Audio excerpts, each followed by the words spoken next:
Halo pemirsa GPR TV dari Sabang sampai Merauke, dari Miangas hingga Pulau Rote. Bertemu lagi bersama saya Bilki Sabila dalam program Kominfo Newsroom.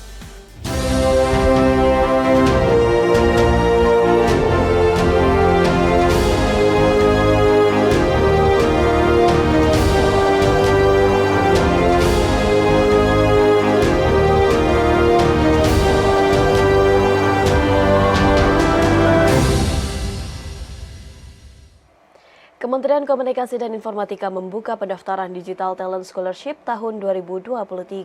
Program tersebut merupakan salah satu upaya dari Kominfo dalam memberikan pelatihan bagi orang-orang yang ingin mengembangkan talenta digital.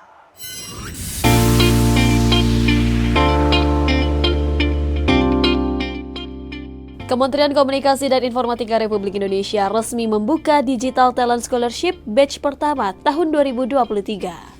Pada tahun ini, program Pro Academy akan menyasar profesional yang telah bekerja diikuti oleh 7.000 peserta yang berhasil lolos seleksi dari 13.000 pendaftar. Sementara Talent Scouting Academy yang bermitra dengan Amazon Web Service untuk pelatihan cloud dengan sasaran mahasiswa pada batch pertama berhasil menjaring 400 peserta. DTS 2023 tahun ini juga terus melakukan kerjasama dengan Mitra Bonafit untuk menghadirkan pelatihan digital bagi talenta Indonesia. Mitra-mitra berkelas dunia yang turut berpartisipasi tersebut antara lain Cisco, Dekilab, HelloMotion, Amazon Web Service. Tidak hanya itu, DTS juga terus mengembangkan kerjasama dengan mitra pelatihan nasional dan perguruan tinggi baik di Indonesia maupun perguruan tinggi luar negeri.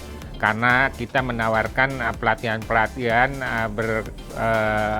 berkualitas dan berkelas dunia, ini termasuk yang dari Pro A, ada tadi dari kerjasama dengan Cisco, dengan Dekilab, HelloMotion, AWS. Jadi artinya kita bekerja sama dengan global technology company dan juga dengan local edutech company ya. Termasuk ya, nah kalau di akademi lain ya seperti Fresh Graduate Academy maupun Vocational School Graduate Academy, itu kita bekerja sama dengan perguruan tinggi baik universitas maupun politeknik. Terkait dengan tata cara pendaftaran peserta TSA pada tahun 2023, Ketua Subpokja Professional Academy Padar Agung Nugroho menuturkan, bagi yang ingin mendaftar DTS tahun 2023 harus terlebih dahulu membuat akun baru, dikarenakan adanya migrasi platform.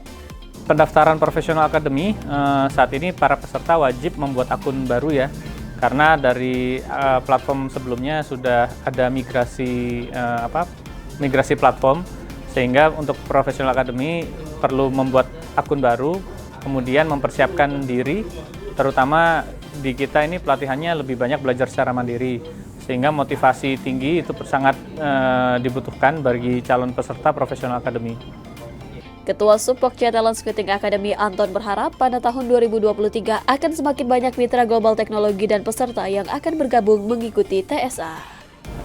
Harapannya yang pertama makin banyak ya, makin banyak peserta yang kemudian gabung bersama kita ya, artinya makin luas jangkauan distribusi kampusnya ya, tidak hanya sentral di Jawa dan Sumatera ya, kita coba untuk meraih peserta-peserta yang berasal dari kampus-kampus yang lebih luas untuk tahun ini.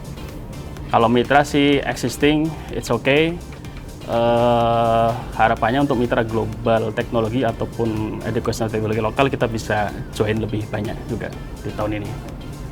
Program Manager Dekilab Yovita Suryanto menyebutkan, manfaat yang akan diperoleh peserta selain mendapatkan ilmu fundamental dalam mengelola data, peserta juga akan mendapatkan akses untuk membangun portofolio, untuk mempersiapkan berkarir serta akan terhubung dengan network of mentor dari Dekilab. Sementara itu, para mentor merupakan pihak yang telah berpengalaman di Dekilab dan telah sukses berkarir sehingga peserta bisa lebih optimal untuk mempersiapkan diri berkarir di bidang data. Oke, teman-teman Pro A akan mendapatkan pasti yang pertama adalah ilmu fundamental untuk bisa mengolah data, baik untuk data analyst, data engineer, dan juga data scientist. Dan teman-teman juga akan mendapatkan akses untuk membangun portfolio sendiri yang bisa digunakan untuk bisa membuat gitu ya studi kasus nyata untuk persiapan berkarir. Tapi yang paling penting teman-teman juga akan terhubung dengan network of mentors dari DQ Lab yang adalah praktisi data di industri. Jadi sembari belajar, sembari mempersiapkan diri untuk membangun portfolio, teman-teman bisa langsung network nih dengan alumni-alumni DQ Lab dan juga para mentor DQ Lab yang siap bantu teman-teman untuk upskill di bidang data.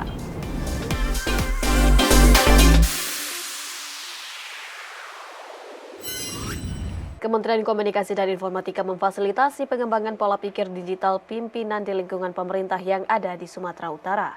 Melalui Digital Leadership Academy, Badan Penelitian dan Pengembangan SDM Kementerian Kominfo menargetkan peningkatan pemahaman dan kompetensi untuk pengambilan keputusan di era digitalisasi.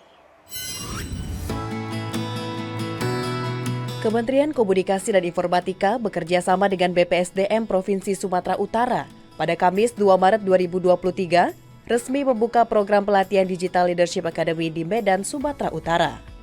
Kepala Badan Litbang SDM Kementerian Kominfo, Hari Budiarto menyebutkan, kegiatan yang juga bermitra dengan University of Cambridge ini diikuti oleh 30 peserta yang merupakan pimpinan OPD, baik di tingkat provinsi dan kabupaten kota di Sumatera Utara.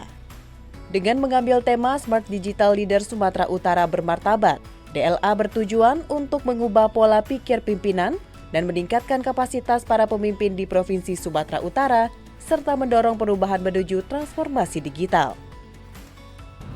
Tujuan dari pelaksanaan kegiatan ini adalah untuk merubah pola pikir para pimpinan digital yang ada di seluruh Provinsi Sumatera Utara, mulai dari gubernur, kemudian sekda, kemudian Bapak Bupati dan Wali Kota, serta jajaran pimpinan kepala OPD, agar mereka memahami tentang bagaimana menjadi seorang pimpinan dalam memanfaatkan dan menggunakan teknologi digital. Kepala BPSDM Provinsi Sumatera Utara, Aprila Hasiregar menyebutkan, dengan adanya pelatihan ini, BPSDM Provinsi Sumatera Utara nantinya akan mampu membuat kebijakan yang tepat dan juga cepat serta satu data Indonesia.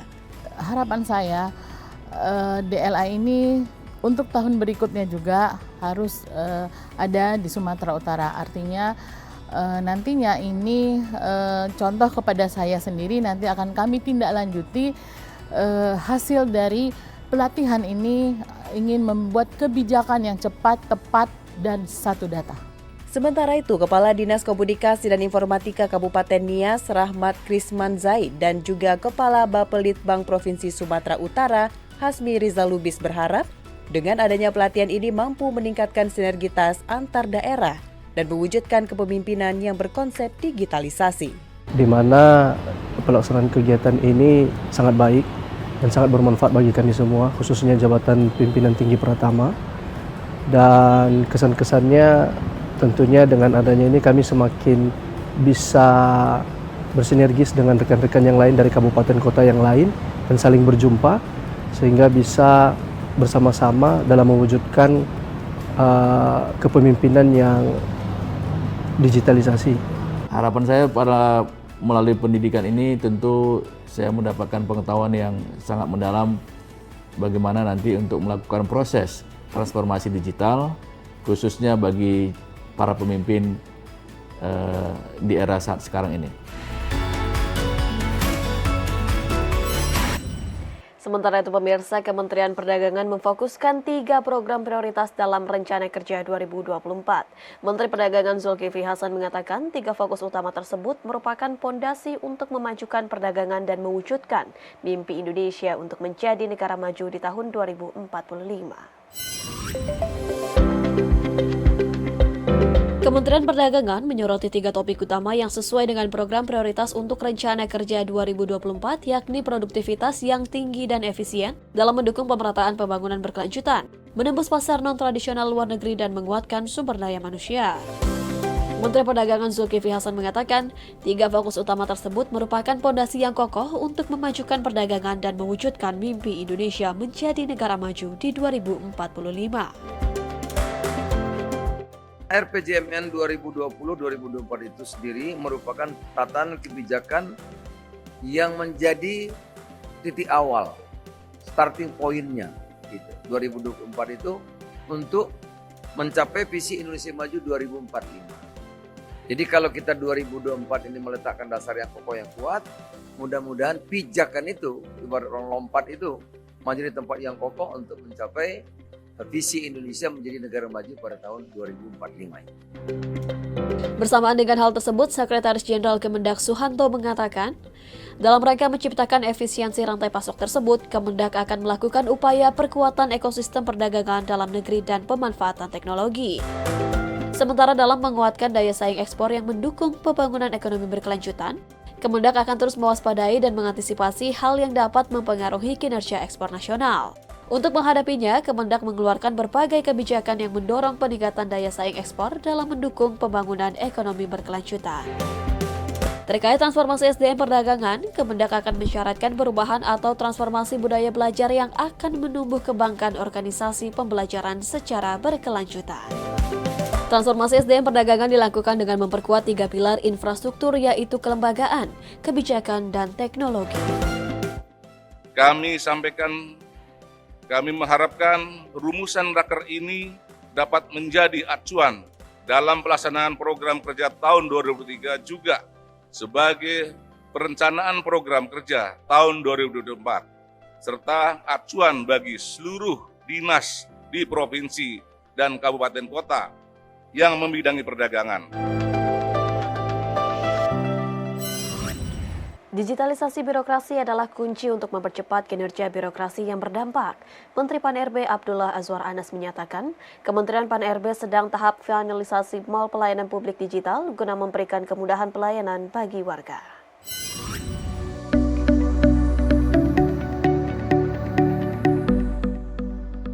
Menteri Pemberdayaan Aparatur Negara dan Reformasi Birokrasi Abdullah Azwar Anas mengatakan, Kementerian Pan-RB saat ini sedang tahap finalisasi Mall Pelayanan Publik atau MPP Digital guna memberikan kemudahan pelayanan bagi warga.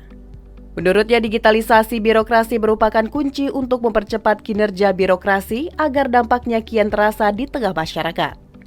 Menteri Anas menyebut MPP dinilai akan mengintegrasikan berbagai pelayanan publik di berbagai tingkatan, mulai dari pelayanan di pusat hingga daerah, hanya dalam satu platform. Dan SPBE ini bukan menambah aplikasi baru, tapi menginteroperabilitaskan dari sistem yang ada. Jadi sekarang targetnya semua kementerian lembaga diperintah oleh beliau mengintegrasikan layanan masing-masing.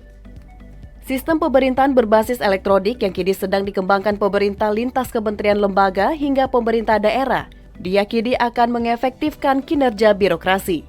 Contohnya, seperti berbagai negara yang memiliki indeks SPBE baik, maka memberi dampak langsung pada aspek pelayanan publik. Sekarang sudah ada mall pelayanan publik di 112 kabupaten kota di Indonesia. Nah, sekarang ini selain direct service, sekarang didorong namanya MPP digital. Sehingga kalau sekarang ngasih ngurus KTP, perlu waktu lama misalnya kehilangan karena back-end-nya masih harus ke manual, harus ke Dukcapil SIA. Nah, dengan cara yang baru ini, kita insya Allah tanggal 20 sudah akan selesai exercise-nya. Ke depan secara online akan bisa, tentu tidak semua kabupaten kota masih percontohan. Menteri Perencanaan Pembangunan Nasional Suharto Monoarfa meyakini investasi akan menjadi andalan dalam pencapaian target pertumbuhan ekonomi 2024. Ia berharap produktivitas sektor pertanian, UMKM, dan industri manufaktur terus tumbuh untuk menjadi pengungkit dalam pertumbuhan ekonomi.